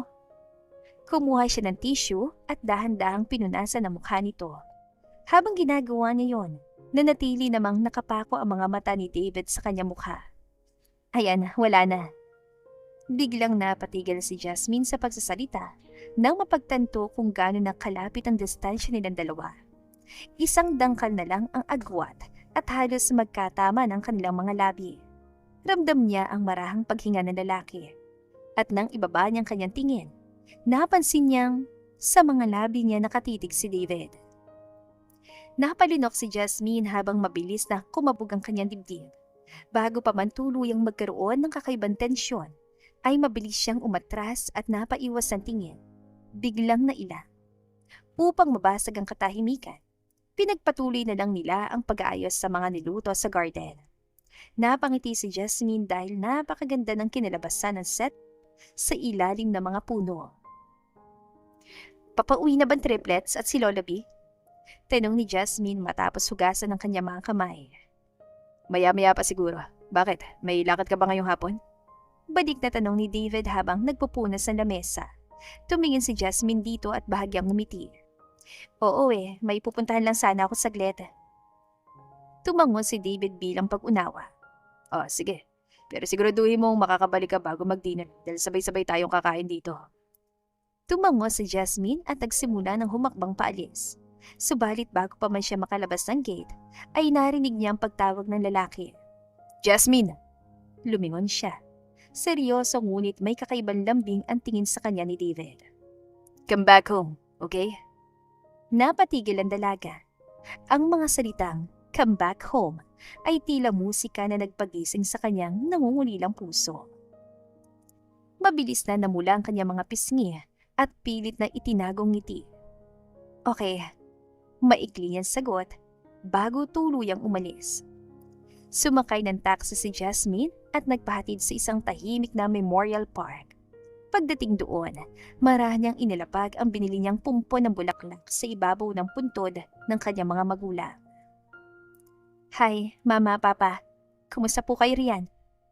Bulong ni Jasmine bago naupo sa malinis na Bermuda grass. Naglabas siya ng isang maliit na cupcake mula sa kanyang bag at sinindihan ng maliit na kandilang nakatusok doon. Happy 18th birthday to me. Sa pagbigkas sa mga salitang yon, tuluyang pumatak ang kanyang mga luha. Masaya sana tayo ngayon kung nandito kayo. Naalala niyo po ba nung magkakasama pa tayo? Palagi niyo akong pinapasyal tuwing birthday ko. Mas gusto ko pang kasama kayo kaysa magkaroon ng malaking party. Huminga siya ng malalim.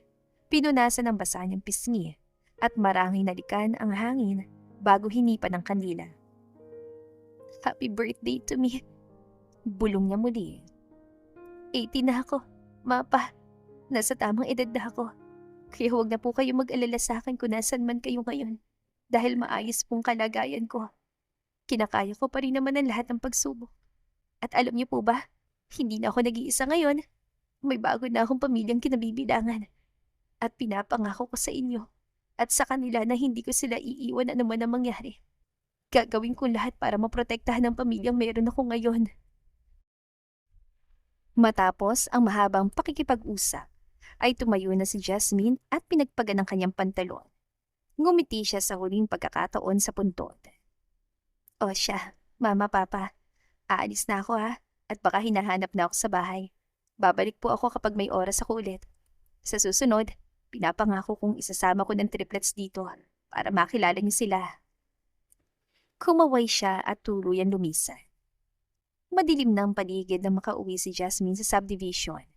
Pagpasok niya sa gate, ay nagtaka siya dahil sarado at tila walang kabuhay-buhay ang buong bahay. Hindi naman naputulan ng kuryente ang bahay ni na David. Pero bakit parang walang nakasinding ilaw?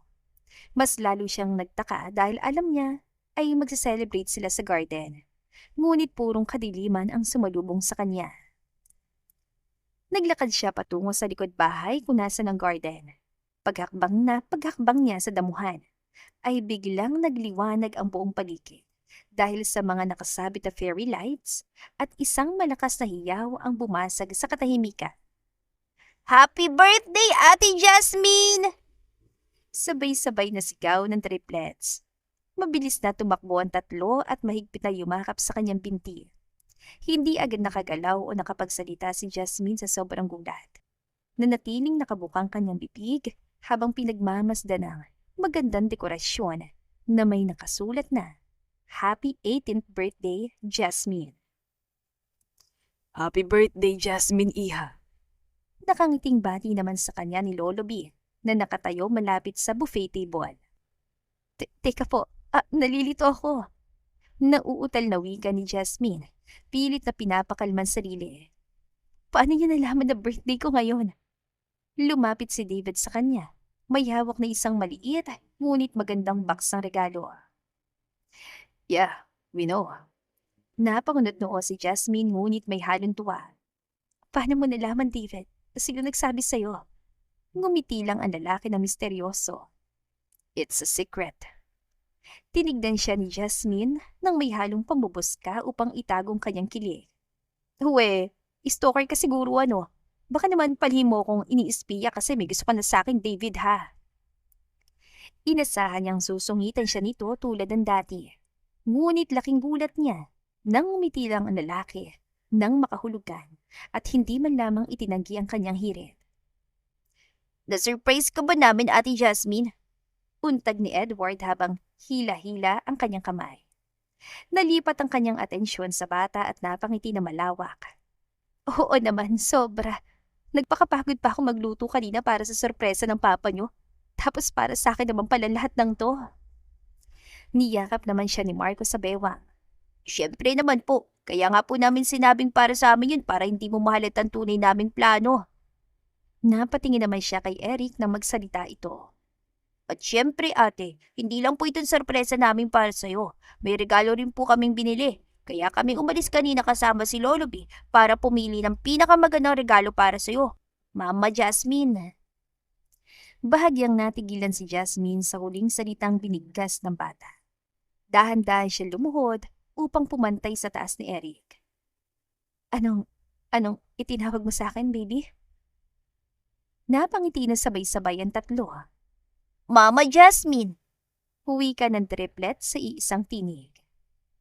Simula po ngayon, ikaw na pong bago naming mama dahil ikaw ay nag-aalag at nagmamahal sa amin araw-araw. Paliwanag ni Eric na may katapatan sa mga mata. At dahil mahal na mahal ka rin po naming tatlo, dagdag naman ni Edward. Hinawakan ni Marco ang kanyang palad. Di po ba, sabi mo, pamilya na tayo. Kaya simula ngayon, ikaw ng mama namin. Hindi na napigilan ni Jasmine na mapahagulgol sa sobrang saya. Niyakap niya ng napakahigpit ang tatlong bata habang patuloy na umaagos ang kanyang mga luha. Maraming salamat. Saya-saya ko. Ito na yung pinakamasayang birthday na naranasan ko. Simula na mag-isa na lang ako sa buhay. Napaangat ang kanyang tingin nang marinig ang boses ni Lolo B sa kanyang tabi. May I have this dance? Beautiful birthday girl. Tumayo si Jasmine habang nakangiti at iniabot sa kanya ng matanda ang 3 pulang rosas na sumisimbolo sa 3 bata. Sa di kalayuan ay nakita niya si David na siyang nag-play ng pamilyar at romantikong kantang Dandelions sa sound system.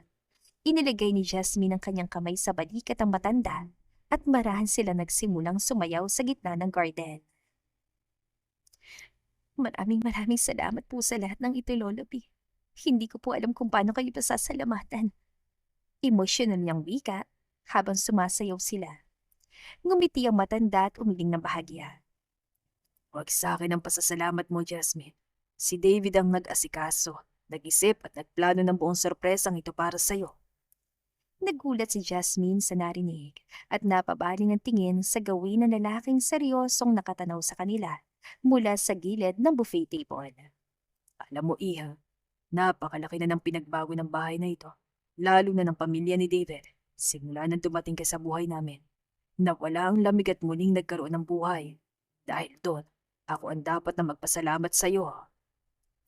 Marahang hinaplos sa matanda ang pisngi ni Jasmine habang nakatitig sa kanyang mukha. Sa sandaling yun, ramdam ng dalaga na tila may ibang tao itong naaalala sa pamamagitan niya. Nagpapasalamat din ako sa Panginoon dahil dumating ka sa buhay ko. Sa tuwing nakatingin ako sa mga mata mo, Jasmine, parang nakikita kong sarili kong anak na babae. Emosyonal na dagdag na matanda. Ngumiti na lang si Jasmine upang bigyan ito ng lakas ng loob. Kitang-kita niya sa malulungkot na mata ng matanda kung gaano na nito kamahal at kamahal ang nawawala nitong anak na babae sa mahabang panahon. Nang matapos silang magsayaw ni Lolo B, si Edward naman ang sumunod na umaya kay Jasmine. Kagaya ng matanda, 3 pulang roses din ang iniabot ito sa kanya. Happy birthday, Mama Jasmine! Malambing na bati ng bata. Napakalawak ng ngiti ni Jasmine. Thank you, baby. Dahil maliit pa si Edward, magkahawak kamay lang silang marahang naglakad-lakad sa damuhan. Kahit wala kayong regalo, Edward, kayong 3 ng pinakamagandang natanggap ko sa buong buhay ko. Mahal ko kayo. Mahal ka rin po namin, Mama Jasmine. Sagot ng bata bago siya hinalikan sa pisngi. Kasunod niyon ay sinayaw naman siya ni Marco at Eric na nag-abot din ng tig-3 rosas. Mama Jasmine, sana hindi mo kami iwan kagaya ng ginawa ng totoong mama namin. Pakiusap ni Eric na may kaunting takot sa mga mata. Natigilan si Jasmine, ngunit agad niyang hinaplos ang pisngi nito. Huwag kang mag-alala, baby. Pangako, hindi ko kayo iiwan na naman ang mangyari. Habang buhay tayong magsasama. Nakangiti niyang sagot bago mahigpit ang niyakap ang bata. Pagkatapos ng triplets, si David naman ang lumapit na may hawak na 6 na pulang rosas. Happy 18th birthday, Jasmine.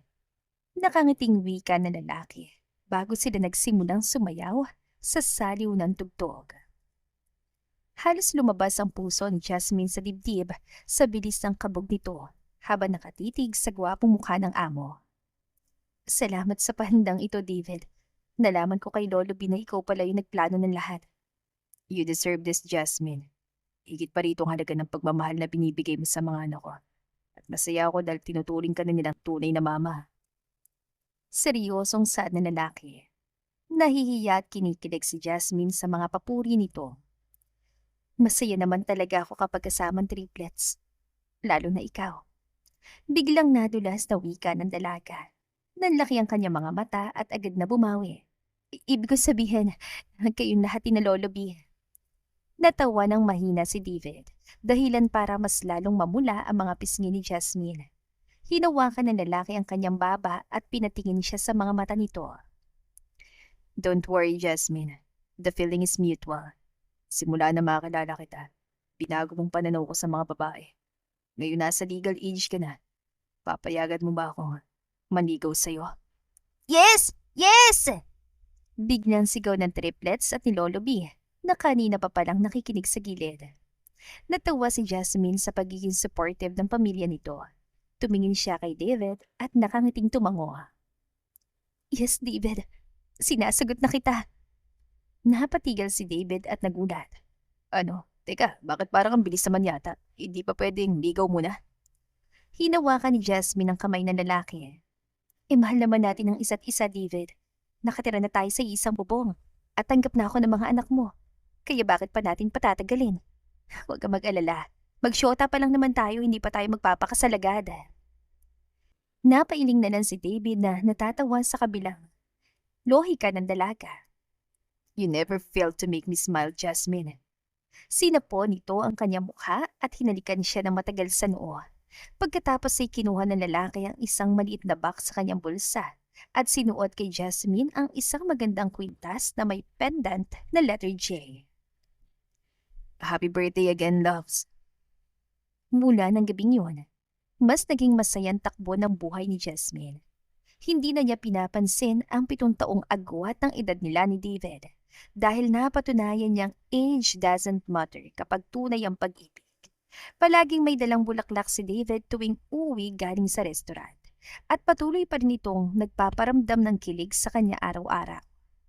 Isang hapon, habang masaya silang naghahapunan bilang isang buong pamilya, biglang nagtanong si Eric habang nakasubong kutsara. Mama Jasmine, kailan niyo po ba kami bibigyan ng bagong kapatid? Excited na po ako magkaroon ng baby brother. Agad na nabilaukan si Jasmine sa kanyang kinakain. Mabilis naman siyang inabutan ni David ang tubig habang hinahaplos ang kanyang likod. Eric, kung ano nung tinatanong mo. Saway ni David sa anak habang natatawa. Baby, hindi madali yon. Dapat ikasal muna kami ng papa niyo bago magkaroon ng baby. Paliwanag naman ni Jasmine habang namumula ang mukha. So, kailan pong kasal niyo? Hirit naman ni Marco. Hinawakan ni David ang kamay ni Jasmine sa ibabaw ng mesa at ngumiti sa mga anak. Sa tamang panahon mga anak, dadating din tayo sa araw na yon. Kaya huwag nating madali ng lahat, okay? Kumain na lang kayo riyan. Nakangiting nagpatuloy sa pagkain ng buong pamilya, batid na mas malalim at mas matatag ng pagmamahalan na nagbibigkis sa kanilang lahat sa loob ng tahanang yon. Lumipas ang 1 taon na puno ng kapanatagan. Si David na ang ganap na namamahala sa restaurant, habang si Lolo B naman ay masayang nananatili sa bahay upang makipaglaro sa triplets na ngayon ay nag-aaral na. Isang hapon, habang masayang kumakain ng ice cream ang pamilya bilang treat sa perpektong score ng mga bata, walang naging pahiwatig na may paparating na bagyong susubok sa kanila. Kinabukasan, dinalaw ni Jasmine si David sa opisina nito. Doon ay bumungad sa kanya ang isang eleganting babae na nagpakilalang girlfriend ni David. Agad itong tinutulan ni Jasmine.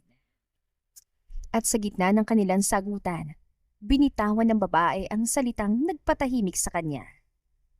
Akong ina ng mga anak niya. Si Nicole. Kaya naman pala pamilyar ang mga mata nito. Doon nagmana ang triplets. Bago pa man makasagot si Jasmine ay pumasok si David. Kitang-kita ang lamig at galit sa mga mata ng lalaki nang makita ang dating kasintahan na naglaho 5 taon ang nakararaan. Humingi ng tawad si Nicole at sinabing gusto niyang bawiin ang pamilya. Ngunit mariin siyang tinanggihan ni David habang hawak ang kamay ni Jasmine. Umalis si Nicole na nagbabantang magkikita sila sa korte. Nang mapag-isang dalawa, inamin ni David na si Jasmine na ang kanyang mundo at wala nang puwang si Nicole sa kanyang puso. Subalit hindi sumuko si Nicole.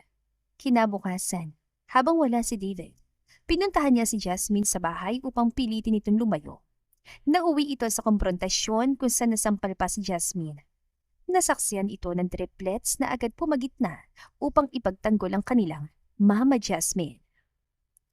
Masakit man para kay Nicole, hayagan siyang itinakwil ng mga bata na nagsabing si Jasmine ang tunay na nag-aruga at nagmahal sa kanila. Matapos ang kaguluhan, habang pinapatahan ni Jasmine ang triplets, napansin ni Lolo B ang labis sa takot sa kanyang mga mata. Ang takot na maiwang muli mag-isa. Sa pag-comfort ng matanda, nailabas si Jasmine ang wallet kung saan nakatago ang larawan ng kanyang mga yumaong magulang na sina Jessa at George Salvi. Nang makita ni Lolo B ang litrato, gulat at luha ang bumalot sa mukha nito. Apo kita. Bulong na matanda. Ang ina pala ni Jasmine ang pinalayas na anak ni Mr. Brainard na matagal na nitong pinagsisisihan. Sa gitna ng luha, nagbunga ang mahabang panahon ng pangungulila. Hindi na mag-isa si Jasmine, may lolo na siya. Nang dumating si David at nalaman ng buong nangyari, nagpasya si Jasmine na maging malawak ang pag-unawa. Kinausap niya si David at ang triplets. Pinatunayan niyang ang pamumuhay ng walang galit ang pinakamainam na landas. Sa tulong ni Jasmine, nakipagkita sila kay Nicole upang magpatawad. Pinayagan nilang makasama ng ina ang mga bata. Ngunit malinaw na si Jasmine na ang piniling pakasalan ni David. Sa 22 na kaarawan ni Jasmine, na siya rin kanilang 2nd anibersaryo, isang pulang velvet box ang inihandog ni David habang sila'y nasa silid. Will you marry me, my loves? Umiiyak na tumango si Jasmine habang kumukuha ng panyo sa drawer upang ipunas sa luha. Napansin ni David ang bordadong titik D sa telang hawak ng dalaga. Doon nagtagpi ang nakaraan. Ang panyong ibinigay ng isang nagmamadaling lalaki sa ospital noong araw na mamatay ang mga magulang ni Jasmine ay kay David pala. Noon pa man, pinagtagpo na sila ng tadhana. Makalipas ang 1 taon, idinaos ang kanilang kasal. At sa sumunod na taon, biniyaan sila ng kambal na babae. Habang pinapanood ni Jasmine ang triplets na masayang nag-alaga sa kanilang mga bagong kapatid, napuno ng pasasalamat ang kanyang puso. Ang mga anak na hindi man nanggaling sa kanyang sinapupunan ay tuluyan ng nag-ugat at sumibol sa kanyang puso, kasamang lalaking itinadhana para sa kanya. At dito na po nagtatapos ang ating kwentong pag-ibig. Maraming salamat po sa pakikinig. To God be the highest glory. Hanggang sa muli, paalam!